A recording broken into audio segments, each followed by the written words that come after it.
You guys like that, right? We got a brand new introduction. We got some really special things coming to Talking Preps. We're trying to make it bigger and better. I got all the special guests that we normally have. We got Chris Hughes, Dale Ross, Sam Greiner, bring them all in. See, there's Chris right there. Thought I was lying. There's Dale. And there's Sam, the coach, the superstar. How you guys doing? Oh man, look at Chris's head. He's trying to. Yeah, I've done the same thing. Doing good. Yeah. It's good to see you guys, man. It's been crazy couple of weeks. Been staying in the house a lot. None of us looks like we've been to the barber except Chris. I did my own barber shop. What are you talking about? I don't have any now. Okay. Oh yeah. Okay. I'm sorry. And Sam's been in his garage building stages and stuff to store stuff. I see you. I can't hear Sam. We got a problem with Sam. Sam, hit the mute button down there. We can't hear you. Down on the bottom. Down on the bottom. Hit the mute button. This is live TV. It happens. First trip. It doesn't work. We can't hear you, Sam. He's just talking and we cannot hear him. Away. It's live TV. Chris, are you afraid at all that COVID-19 is going to really have a major effect in high school sports this year? I am. I mean, obviously, we've already seen the effect during the conclusion of the winter sports. The basketball championships, the spring sports are completely gone. I think this has changed our country from anything we've ever known, and you just never know if we ever recover. I mean, obviously we will recover. I mean, this is not going to decimate us, but I do think that it's going to change the reality of maybe what football is going forward, at least for a small amount of time. Yeah. Sam, are you with us now? I was with you before. There I he put is. my headphones. Can you hear me now? I can hear you. I was saying, I saw you building that deck in your garage where you can store stuff. I see the wife has you busy. Yeah, she has me busy. It makes her happy. She gives me a new project every 2 days. So I've done barn sliding doors. I've done my own locker room in the garage, then stores. Now she wants me to go and do like a shiplap thing in the laundry room. You've also become quite the chef. Now you promised you're gonna make me some of that vegan food you've been whipping up. I'm coming over to school to taste some of that. Well, guys, we have a very, very special guest on the line with us. Q Tucker is going to. Well, I'm sorry, she went away. She's going to be with us here in just a second. But Q Tucker with the State Association is going to join us. We're going to talk about a lot of the important issues going on around the state. I think Q may be having a little technical difficulty right now, so we're going to come back to her. But I was asking Chris Dale just what he thinks about the high school season. What are your thoughts moving forward with high school season? I think there's socially we're changing, and hopefully we do change, and that may have a huge impact on a number of the sports. I was thinking just a little while ago that certainly sports like tennis and all, there's not a big issue, but anything that's got contact and all that, down on the field may impact what we do going forward. And then, of course, the big sports that have fans, basketball and football. It's going to be interesting to hear what Q has to say about how they're going to approach this next season, if we're able to have a season. Yeah, Coach, just from your perspective, this is normally the time you guys be doing practice and lifting weights and that type of stuff. I mean, how crazy is this for, from a player's perspective to miss all of this stuff? To be honest with you, I think it might be a great thing.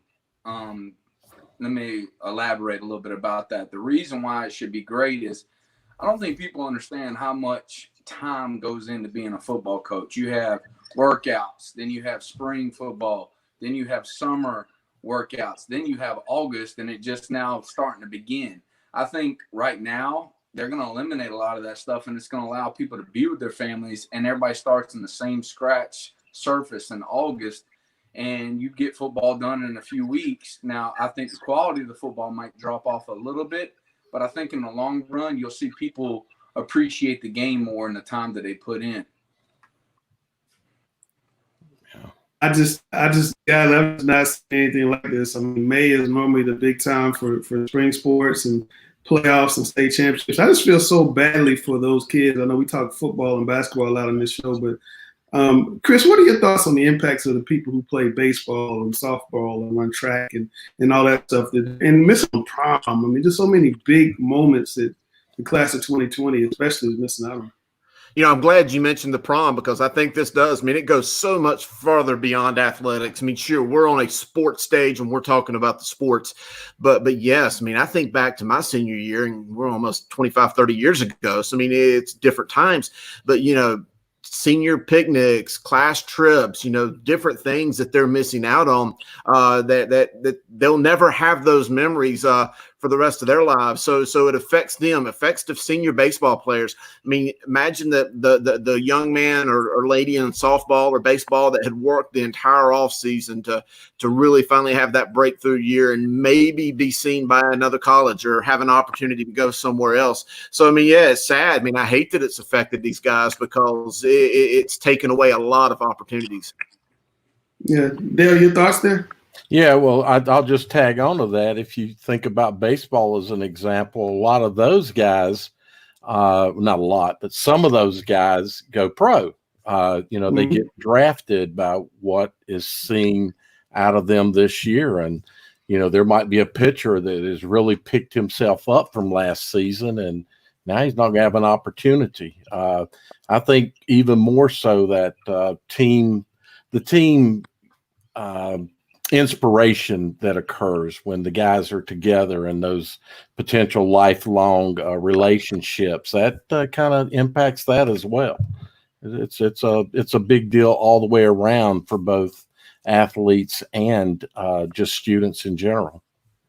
Yes, Sam, are you guys having a lot of Zoom calls at school and talking to the athletes about things they could do, not, you know, right during this period? Yeah, I talked to Jupiter Wilson a lot about this, and he is constantly sending workouts. I'm doing it within my classes as well, but there's ways to get things done even without weight room equipment, and it's just getting back to the old school Herschel Walker type stuff.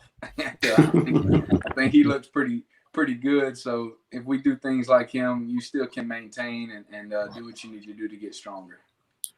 Is this an opportunity, Coach, for a kid who may have been a little bit behind some of his classmates to kind of catch up? If they're going to be couch potatoes right now, he wants to go outside, run the hills, do his push-ups, do his pull-ups, and make up some ground? Yeah, you're going to see a couple of kids emerge that are going to be like the Jerry Rices of the world. You know, hopefully they can end up with his type of talent. But really take ownership of getting out of house and going to run 3 miles a day or doing sprints and doing all this agility stuff on its own. It's going to test who really loves sports inside, and the great ones will emerge from this. Yes, definitely. Yeah, and do we see any fall back? Because they don't have that constant drive, and one of the reasons they're at right where they're at is because they're being driven. Because I have noted with a lot of athletes, sometimes they're a bit lazy, and if they don't have that person pushing them, they'll fall back. And so some of the kids that maybe we're down, if they're pushing themselves, you might see some of our star guys actually drop back a little. So, I think it's a good opportunity for kids. That Chris, I see you nodding your head. What are your thoughts there?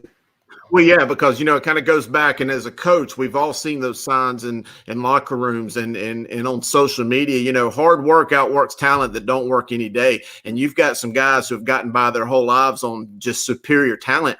But you're going to have some of those talented guys that just don't put in the effort because they've never had to, because they were so far beyond where other guys are. And you might have some guy out there right now who sees this as an opportunity, and he's out there picking up cinder blocks or stones and throwing them around, and you might see some guys elevate beyond where you thought they could be because they're still working every day. No doubt. Yeah.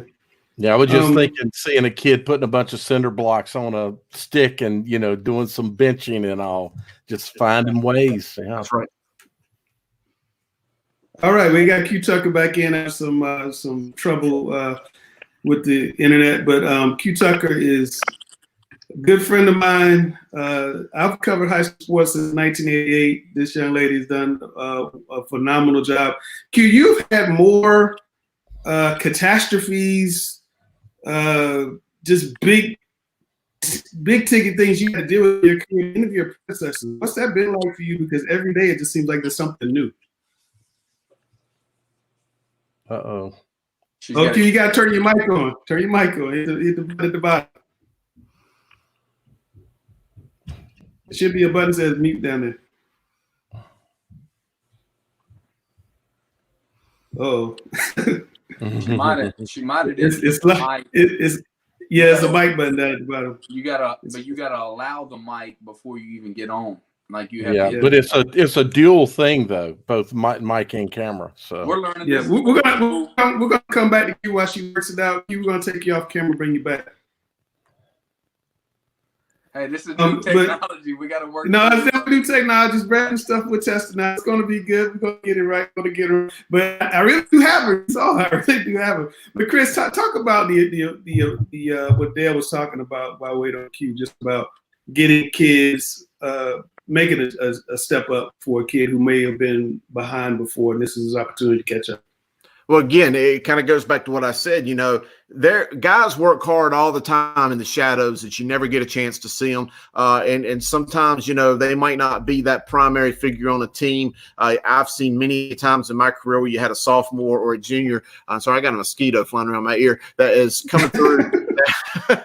So I'm not swatting at flies or whatever, but has coming through and has kind of been under the radar. Next thing you know, he may have grown 2 or 3 inches, or, you know, he may have finally hit that growth spurt and really the light clicked in his head. Maybe he had a coach that really understood that he needed to work and showed him what he needed to do. And this thing's flying all over me. I'm sorry, guys. But and he's out there and he has finally got to that point where he's able to lift every day. And he's putting in those extra hours when nobody's looking, because that's when guys become big stars. I mean, you can look good on Friday nights or on the basketball court or the baseball diamond, but where you really get to that next level is when you're doing the things when nobody's looking. And you're going to find some guy or gal today who's going to have that fortitude, that intestinal fortitude, and just something down deep that's going to drive them. And they might come back to school when we resume in August, hopefully when we resume in August, and be a completely different person. Okay, I think we have Q's microphone issue solved, and we're going to jump back and bring Q in. Q, can you hear us? Can we hear you now? Yes. Can you hear me? There we go. Yes, we can hear you. We can hear you. All right. I had to borrow a computer in order to be able to do this. My laptop just would not allow this, whatever, backyard or whatever it is. But anyway, thank you guys. Yeah. But thanks for joining us. I was just saying that you've had more catastrophes, it seems like, in your career than any of your predecessors. What's that been like? Because every day it's like a hurricane, it's COVID, it's something that you having to deal with. And that's got to be incredibly difficult. Well, it is difficult. And, you know, one of the things that I hope as we have dealt with these is that the lessons I learned from Charlie Adams, who hired me initially at the NCHSAA, and then working with Davis Whitfield, who obviously had been at the ACC at that level, and they certainly have issues. It is frustrating because every new crisis, it involves oftentimes the stoppage of play, the stoppage of competition for our students. And high school athletics, education-based athletics is about participation. It's about learning those life lessons. And when our young people can't play and can't participate, and now with COVID, not only are they not playing, but they can't even be with their coaches. Those lessons are just really, really tough. And I just really feel for our young people. But what I hope is that every decision we make, that people will understand and recognize that we make these decisions not for the staff, not because it's easy, but we make them as we think about the young people who are involved, and hope that they recognize that what we're doing is in their best interest. Yeah, well, that kind of brings me to my first question, Q. The basketball state championships postponed, but the spring sports were allowed to play 2 more days. And a lot of people have asked me to ask you, was it possible to play basketball on that Thursday or Friday night, maybe at singular high school sites? And what was the thought that kind of went into postponing at that time and while the spring sports were allowed to play? Well, first of all, it happened obviously and let me just kind of walk you through what occurred for us. We had the press conference on Tuesday. As I'm riding from the press conference on that Tuesday, I hear the governor declaring North Carolina in a state of emergency. So that was Tuesday. Then Wednesday, we're in conversation with the two host venues, NC State University, where we would play at Reynolds, and then the Smith Center on the campus of UNC. Well, the lead point people for us had already called us because, as you know, the ACC tournament was already underway. And there were concerns that, this is very, very fluid. So on Wednesday afternoon, we get a call from those folks saying we need to have a conference call with you all on Wednesday night. So Trey, Shaquana, and I are in the office at 6, well after 4:30 when we close. And it was about 5:45, 6 o'clock that we jump on this call with multiple people representing those two institutions saying, we've just been told that we've got to reduce the number of people who can be in the facility. So we talk through all of this. They're going to ask their chancellor, president, whomever, if we could play the games on that Saturday and have no more than 100 people. So that's how we closed out that call on that Wednesday night. Thursday morning, we get in the office, we get a notice saying, please call us. We need to be on a call at 7:45, 8 o'clock. We jump on that call. Now there are a couple additional people other than just operations, and they say, okay, you can't have that many people. You can only have 50 folk per team. So now we schedule a conference call with the team. We tell them, think about who can come, send us that information. So, and as we talked to the people at State and at Carolina, they said, please know that this is very fluid. What we're finding is that this is moving very quickly. So we have that conference call. Our teams are getting together their list. We already know we can't have media, so now you guys are bombarding us saying, let the media in. No sooner than that we get all of that resolved, we're starting to build our list of who needs to be at the site, what officials and all that kind of stuff. We get a call that says, look, the ACC has stopped the game. So with Florida State and whomever they were getting ready to play. So we're like thinking, this is not going to be good. Very quickly, we get a call from those two folks, one at State, one at UNC, and they say, guys, game's canceled. So now we reschedule a call. So even if that was Thursday at 12 o'clock, to try to turn all of that around on a dime, and think that we would have been able to play that game at those so which host venue do you use? Which high school do you use? Am I going to call Grimsley High School and say, hey, Grimsley, will you guys host 2 games? Broughton High School. Wake County had already said nobody can come in because by now Wake County has 5 or 6 cases. So to think that we would have been able to turn it around and play those games on Friday night at a high school, it just couldn't happen. And that never even entered our minds because we knew that we were already suspending spring sports. How in the world are you going to find a school anywhere that is going to say, we'll open our doors, you come on in, let's play? All right. Well, given that, Q, are you guys going to name co-champions, or is it going to be Eastern and Western regional champions, as it has happened in the past? Well, really and truly, that's going to, again, be a decision for our board to talk about tomorrow and Wednesday. There is this idea out there that we had already, as a staff, said, okay, they're going to be co-champs. I'm not real sure I know where that ever came from. I know that sentiment is out there, that, yes, we ought to name them co-champions. But then we also have the other side who say you can't be a champ, you can't be a co unless you play the game. How can you be a co-champ? Do we get rings? Are the rings going to say we're state champions? all of those things. So we will discuss it as a board and try to make a decision. And if you guys go back and look at our history book, look in our archives, there were instances where we were unable to play state championships. We ended with regional champions, and we ended, the season in that way. And, I'm just not real sure where the board will land on what we need to do, because anytime you do something like this, it's precedent setting. Mm-hmm. And it means every time you move forward, then people will just simply try to find a way that, well, let's just don't even play the game. I think we can say now that everybody's a co-champion. So it's an interesting conversation that our board will have, and we'll land somewhere, and then we'll let those folks know. Coach Greiner, I know you have a question for Ms. Tucker. You go ahead and drop a question.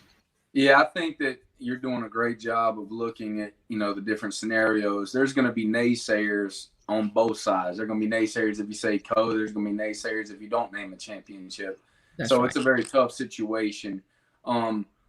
Like, how often do you guys have to talk with each other as a group? Do y'all like Zoom and discuss these things, or is it like how many people are in the board to make those decisions? That's the only curious thing I was wondering.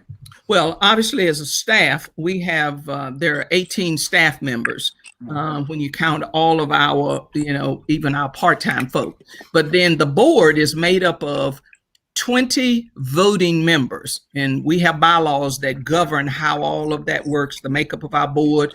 We have 16 members who represent each of the 8 regions, represent each of the classifications, and they represent either superintendents or principals, as well as coaches / athletic directors. And the bylaws spell out how that happens. So, and then you count the 3 officers plus me as the commissioner. That's how you get 20 voting members. Rarely does the commissioner even cast a vote, even though, according to the bylaws, that person is a member of the board. Then we have 5 ex officio members who represent very important organizations, our officials and regional supervisors, the Department of Public Instruction / State Board, the North Carolina Coaches Association, the Athletic Directors Association, and the North Carolina Coaches Clinic, Coaches Association. I think I got them all. And the North Carolina School Boards Association. So that's how we get 25 members who, on every two times each year, they come to Chapel Hill and we meet once in December, then usually the last part of April, 1st of May. And so tomorrow, for the first time in history, at least since I've been a member of the staff, we will do that by Zoom. And we will start our meeting in the morning at 8 o'clock. And we will break up into committees and look at all the agenda items we have. Then we'll hear various reports, and then we'll have all of these type discussions that we have to have relative to what do we do with basketball? What do we do as we move into the summer? Because that's a big issue. I think people have the foregone conclusion that once school is done, that it's going to be business as usual. I don't think that's going to happen. I think 7-on-7s and camps and all of those kinds of things, I think they're up in the air. And I can tell you that as I've been on calls with other executive directors from across the country, we're all concerned about fall and what fall is going to look like. Right. And Q, I wanted to ask you this. Speaking of, the board of directors meeting being a first time ever on Zoom, I've been around the sport for many years, as most of us here have. How effective do you think the meeting's going to be? Being able to have those conversations with, 20 plus persons in a Zoom room at one time, leading the conversations. Just how effective are you hoping that this meeting can be? Well, I think it's going to be very effective. And here's why, Chris. First of all, we'll all convene in the big room, so to speak, at 8 o'clock in the morning. We'll go through just introductions. We'll lay out how the meeting is going to occur. And then our board is divided into 4 committees. There's the sports committee. There's the review and officiating committee. There's the finance and personnel committee. and then there's a policy committee. So once we've gone through just the intro, the instructions, then those folks will be split off into 4 separate rooms. So it will narrow the number of people who actually will be able to talk at any given time. And then each committee chair will go through his or her agenda with the items that, we shared with the board, at least the tentative items. And then we go through those different items, and we'll be in committee in those separate rooms until probably 12 o'clock. We'll have a lunch break in there, so that when a committee finishes its work, then the members of that committee will be free until 12. And that will allow principals and superintendents to still be able to do things they need to do, which under normal circumstances is very difficult, because we'd have board members that would have to get up out of the room and go take a phone call. But so we've tried to build that in. Then at 12 o'clock, we'll all come back into what I call the main room. And then we've got it spelled out as to how it works.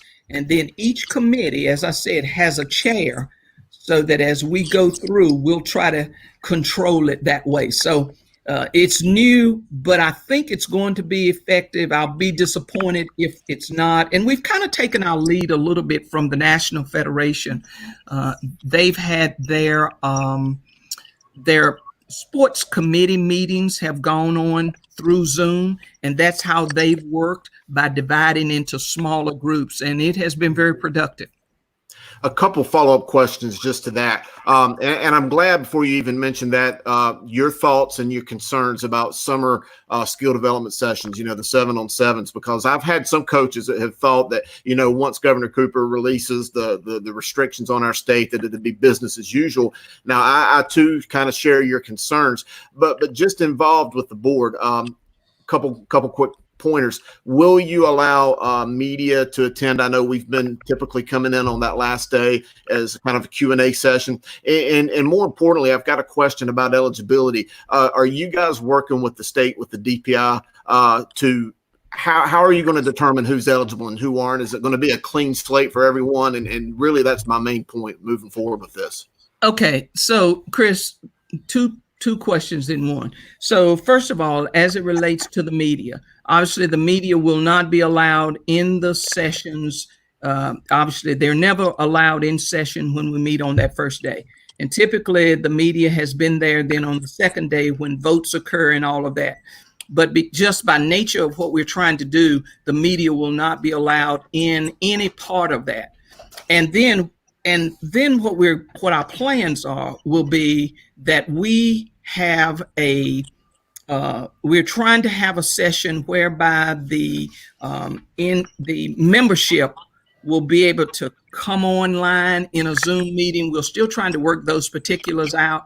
And then once we've been able to disseminate information to them, then we plan to have a special media session to share with you what the agenda items were, how the board dealt with those, and then be able to give you all that information. And so right now we're looking at doing that perhaps on Wednesday evening, maybe even a early night type of a session with you guys. Oh. Right. or we could always put it on at 8:30 on Thursday morning, but we do plan. No. Sports writers are not night people. Let's do it at night. Yeah, we do plan to bring the media in so that you guys will be able to ask your questions, et cetera, et cetera. And then just to go back to the piece about the eligibility, remember, the North Carolina High School Athletic Association has rules and regulations that, one, the membership can drive, but then there are some very specific criteria that we get specifically from the Department of Public Instruction State Board. One of those is age. One of those has to do with the requirement of a physical, and one of those has to do with the academic side of things. So State Board met last week. They made some recommendations based on some information that we had forwarded to them. And then they needed to go ahead. They felt like they needed to go ahead and get out on the front of it and say, we give approval for this to occur. Now it's up to us to get down into the weeds and the minutia and then be able to fill all of that out. But the idea is that we do have a means by which the state board has said, yes, we will try to give just about everybody a free pass, but there are some weeds in there that we need to talk about, and then we'll put all of that out. Q, I was curious, if you were looking in your crystal ball right now, do you think in North Carolina we will start fall practice on August 1st? If I look in that crystal ball, Langston, and I said, okay, I want to start fall practice on August 1st, obviously that would be what I'd want us to do. But if I'm looking in that crystal ball, I need to know, will spectators be allowed to come into the games? Because if we start fall sports on August 1, and there are still social distancing rules, there are still rules about how many people can congregate in one place, then I think that's problematic for our high schools, because I think, unlike colleges, perhaps even unlike the pros, high schools are totally dependent on gate receipts during the regular season. And it's by design that the association doesn't get involved in the regular season finances. They get all of that money because we know that has to help fund everything they do, and in particular with football. So, my crystal ball is cloudy. It's got a film over it. I would like to be able to just simply say, my crystal ball says, yes, we're going to start on August 1. I think the uncloudy crystal ball says that perhaps we could be looking at maybe September before we really can get to a point where we can say we're good to go. Do you think if we had fewer fans on either side that you could play in that way, say there was limited to 500 fans? I had an athletic director even ask, if we did that, would the association be willing to go into the endowment fund and maybe help us out a little bit this one year? Is any of that possible? Well, let's talk about if the governor were to say, well, we can allow 500 spectators on the visitor side and 500 on the home side, then I think, that's possible. I think then obviously you've got to have the cooperation of the community and everybody involved, because then who are the 500 who get to get in there? Absolutely. So you have to have total cooperation. But then as it relates to the endowment, remember back in 1991 when the endowment was put in place, Charlie Adams' visionary before his time, certainly, because today we are obviously at a point where we're able to benefit and reap some of what we've been able to invest. And obviously we can never touch the principal. We always have to use the interest. That endowment was put in place, and it had some criteria attached to it. And it was designed to make sure that schools would be able to participate in our playoffs, so that if you ever had a school that said, you know what, we don't have the money to be able to put gas in the bus to be able to get to our first round games. Well, that's what the endowment was designed to do. So our board would have to really then sit down and rethink, can we, and is that what the membership would want us to do, to go into starting to try to help schools fund their programs? And then how do you do that? Where does it stop?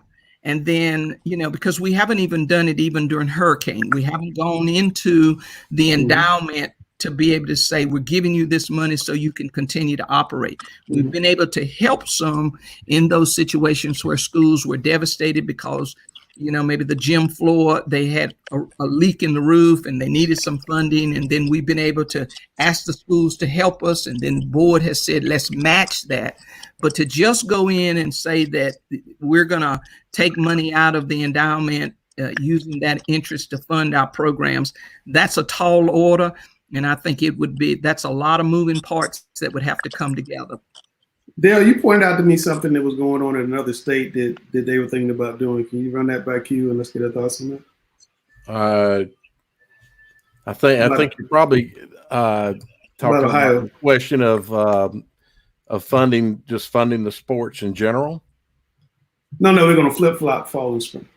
I didn't ask. I didn't. Oh, I'm sorry. I apologize. That wasn't me. Live TV. Q, in Ohio, Q, there's been a proposal apparently that they would flip fall and spring sports, given that football is so important to the finances for a school. Let's put football in a situation where they could play it in the spring and play the other sports in the fall. Is that something you guys would even consider? Well, certainly it's something we could talk about. And if that is being considered by Ohio, I certainly am going to need to have a phone conversation with them. I can tell you that in the South, we are part of Section 3. Those states are Tennessee, Georgia, Mississippi, Alabama, Florida, Louisiana. And we are going to be on a conference call ourselves on Thursday.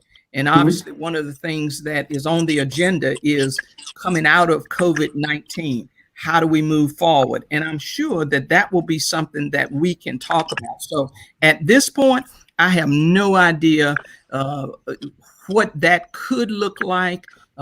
Would you play it all in the spring? How do you do that? Are you looking to play your state championships then at UNC and at NC State? Would we have to go back to playing it at the home of the higher seed? Do you take all of the fall sports and put all of your fall sports in the spring? Do you put track and field and all of those in the that's a lot of pieces. Yeah. And so obviously we'll throw it out there, because not only is that something that we've heard from Ohio, but we've had a couple of our coaches who have even suggested, actually Jimmy Teague from Reidsville sent that to us in an email and said, have you guys thought about maybe playing football in the spring and maybe take soccer and put it in the fall? I don't know that he was specifically saying you just flip-flop the two, but anyway, we'll throw it out there and see what our board would say, and then I'm going to try to get some more information to see what we could do. Those kinds of decisions would need to be made pretty quickly, and again, you're making the decision to flip-flop, and you don't even know what you're going to be able to do in the fall. It's a tough situation. Yes, it is. It's a very tough situation. Dan, what you got? I was just going to say, flip-flopping, typically, at least my experience is that the money that's raised for football is needed that season for the other sports. And so if you're not raising that money in the fall, what's the advantage of other than maybe being able to get some fans in? But I guess that's what the board has got, or the state's got to decide is there a advantage to doing it? But financially, I don't see that helping.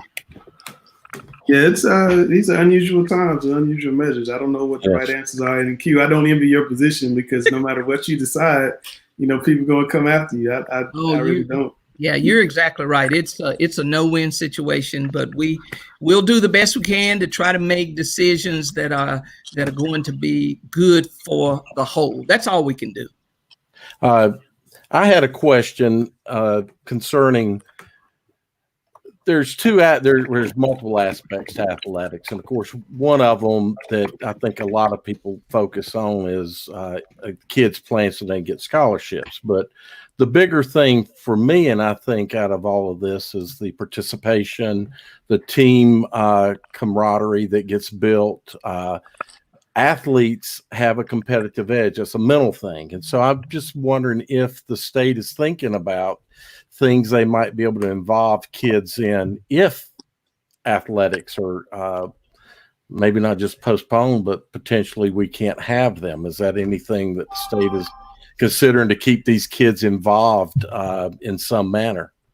Well, we haven't specifically talked about any of those, and I'll be honest with you, we've been very reactive in how we've been planning as we've moved along, because we didn't know from one minute to the next what the governor was going to say and his team. So we basically were trying to react as we went along. So now we've shifted from reactive to now being more proactive. And you're right. I think the emotional and mental side of all of this needs to be addressed by us. And one of the things that I will challenge our board to do is perhaps a subcommittee to come together to begin to look at what are some things that we can do from the state association perspective to put out there for our kids who can participate in, especially if we find ourselves not being able to do anything, let's say even until July. I mean, I think it's even conceivable that we might not be able to bring multitudes of kids together until July 1, perhaps. And so we've got to try to figure how do we get from here to June 30th with our young people not going totally berserk. And I can tell you that there are concerns out there.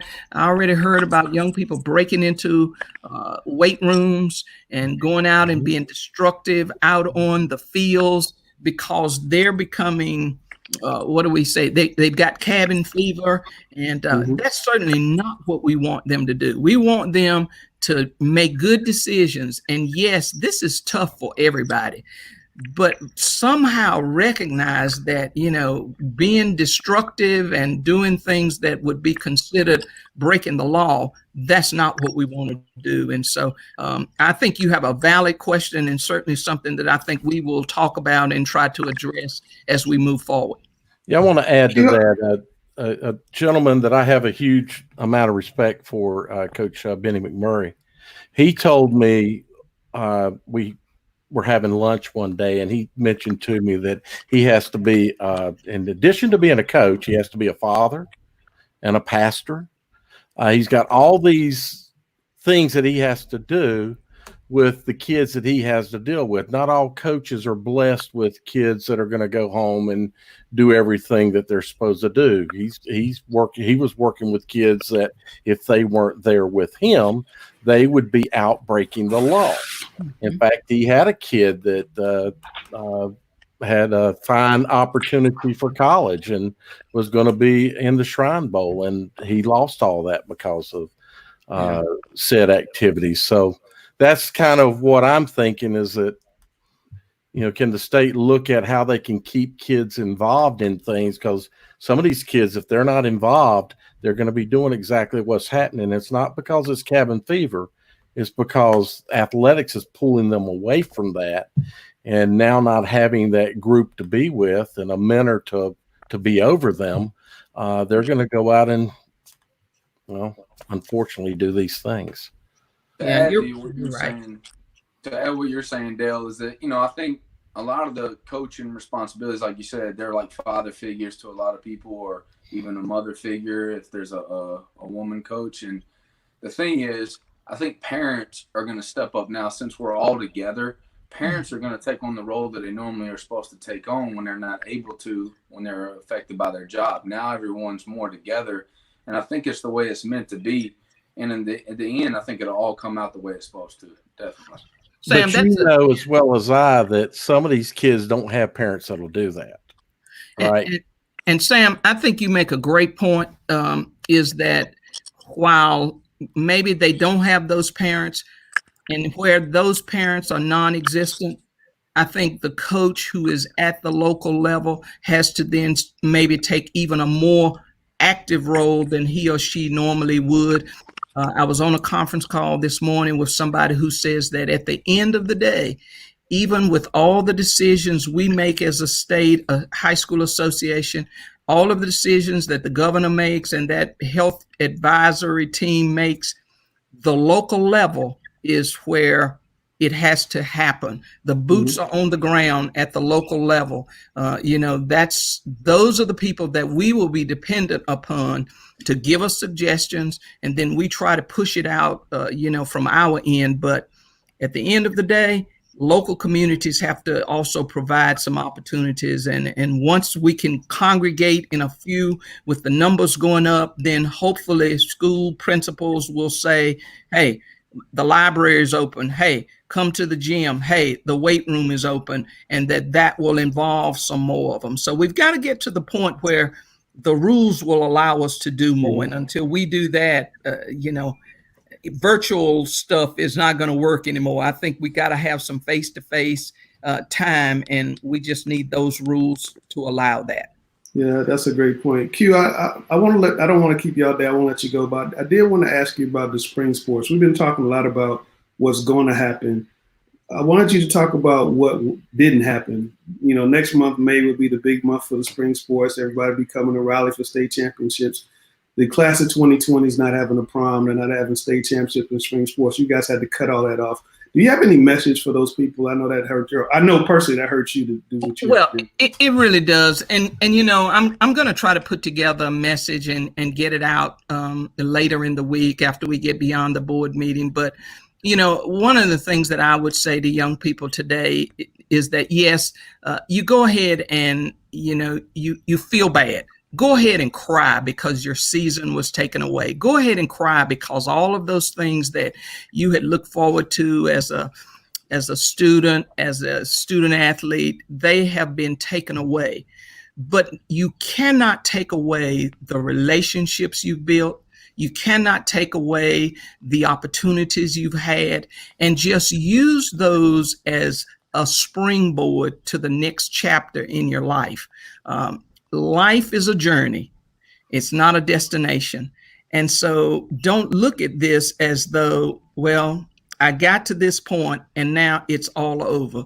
This was a stop along your journey.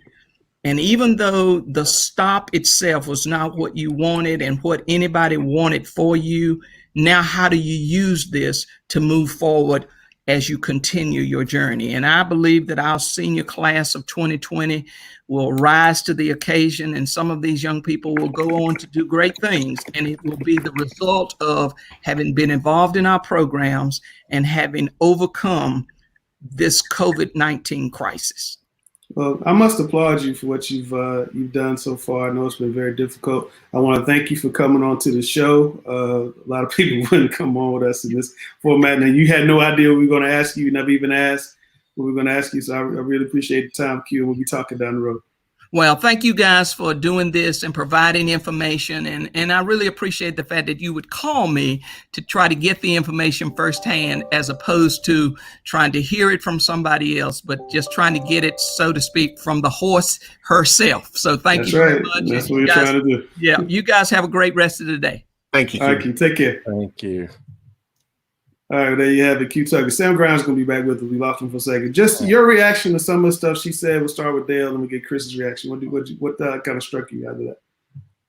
Well, obviously, they've got a lot to think about and talk about. So there's not a lot she can tell us right now as far as what's going to happen. And just as she was speaking earlier about how fluid things are, I just feel like things are going to continue to be fluid. So, I don't know. I didn't come away feeling real good that we know what's going to happen, because I know that they don't know what's going to happen. None of us know. So, I feel maybe good that they're going to think about options as to what we can do next season. But, Langston, this is, I'm an old man. I've seen nothing. I've experienced nothing like this in my time. Yes. And for what we know, we don't know. So we don't know enough and I'm talking about COVID-19. We don't know enough about it yet to even know what may happen 2 months, 3 months, 4 months.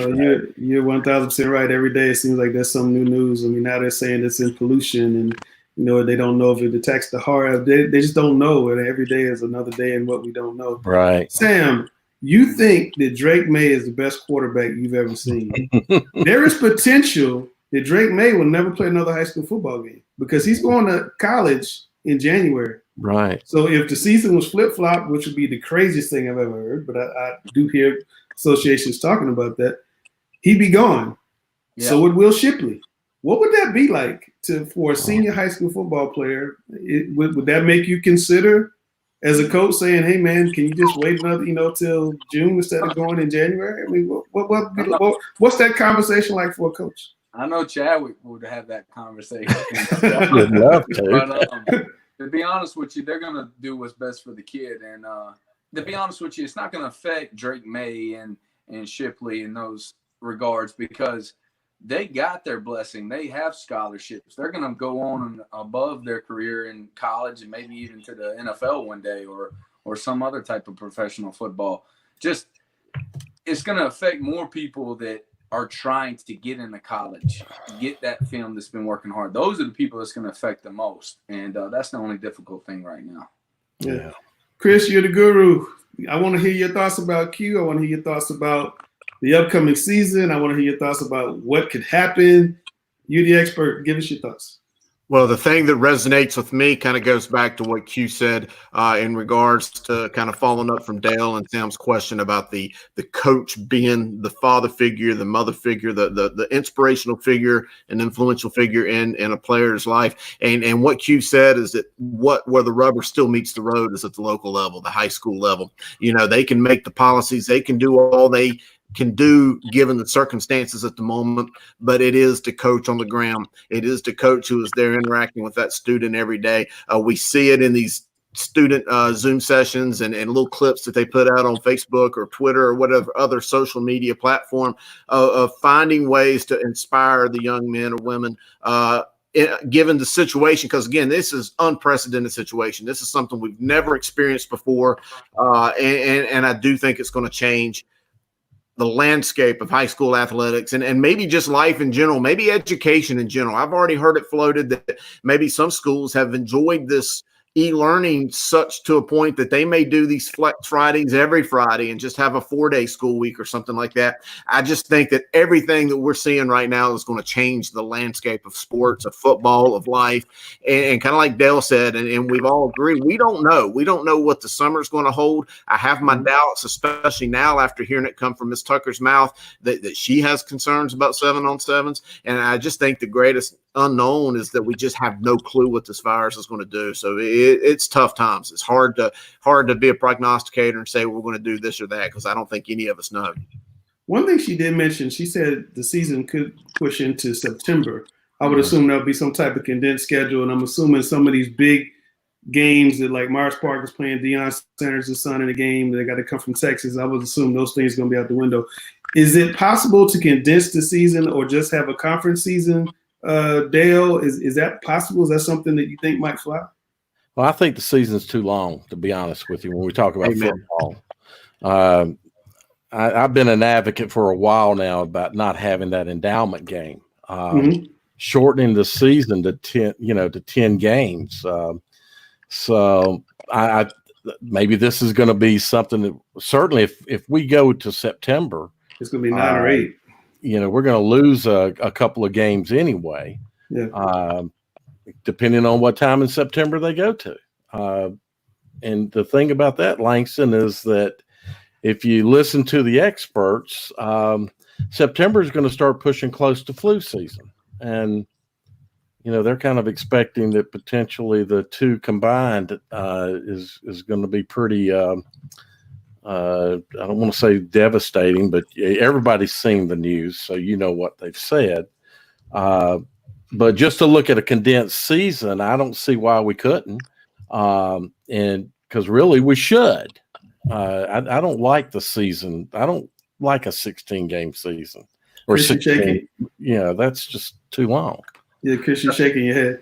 I'm in 100% agreement with Dale. My biggest soapbox issue that I can get on to talk about any day of the week is that, a 17-week, 16-game schedule is way too much. I mean, just look at it. The NFL, they play 16 regular season games in a 17-week deal. We're talking about 14 to 17, a few 18-year-olds sprinkled in there. I just think that's way too much for young men of that age. I would much rather see a 4-week playoff. We talk about 6 classifications instead of 8, but I'd rather if they want to keep 8, shrink the playoffs back to the way it was prior to 1985. Let's have 4 weeks of the playoffs. We can have 8 champions if that's the case. I don't care. I'll concede that fact. But 4 weeks of the playoffs, 10-week regular season, it will interfere less with winter sports, especially in these 1A classifications where they so depend on football, fall athletes to play winter sports, and it'd be less wear and tear on the player. You can't preach safety for the kids and then play 16 games. I don't care about the money aspect. I think you need to shorten the season. Coach Greiner, could you in your wildest imagination imagine football starting in January or February? It'd be pretty cold. You know, I can't imagine that, to be honest with you. That'd be hard to wrap my head around. Just because the willingness to get outside to get the work done happens right when it's really warm and people are active. When you try to do it in the cold, that's when you have winter sports that are like basketball in the gym. So it'd be difficult, but you'd find out who's tough right away. I can tell you that. You can shred the team down pretty quickly to see who really wants to play. That's the only positive. Sure. Okay. Before I'm go out with this. I want to see show of hands. Do you guys think we will have high school football in 2020? Raise your hand if you believe it. Halfway up. Halfway up. Okay. So we got 1 and 2 halves. I'm going fingers crossed. I'm going to go hand up. Oh, certainly fingers crossed. Yeah. I think high school sports is so important, just not only to the schools, but to all these communities. I know how big high school football is in places like Cleveland County and Rockham, and even Charlotte in some pockets. I just, I hope that we get a chance to have it. I want to have it safely. I don't want anybody getting sick. These are just unusual times. I don't envy Ms. Tucker for the job she has upcoming and the job she's done. It's incredible. But guys, thanks for joining us on this call. It's a new format. I think we had a couple of little dibbles in there, but I think it went pretty well. And looking forward to talking to you guys and talking to the audience. We're going to start taking audience questions live as we move forward. And Chris, I'll give you the final thoughts. Take us home. Well, one, I just appreciate still being able to be a part of this panel. I mean, these 3 other experts, Sam and Dale, I've got the most respect for all of you guys to be able to share the stage with y'all. I'm tickled to death. But again, we can't. I've heard it mentioned before, and I think Dale might have brought this up. If we play football with no fans, what's the purpose? High school football is played for the communities. Sure, you've got some players that want to go to college, but for the most part, you're playing for the communities, and it's a money-making scheme for the schools to be able to survive and fund other sports. So we've got to be playing in front of people if we want sports to survive. All right. Well, there you guys have it. We'll catch you guys next time on Talking Preps. Thanks for joining us. See you, brothers. See you. Like the format. Love it. Yeah, man. Absolutely.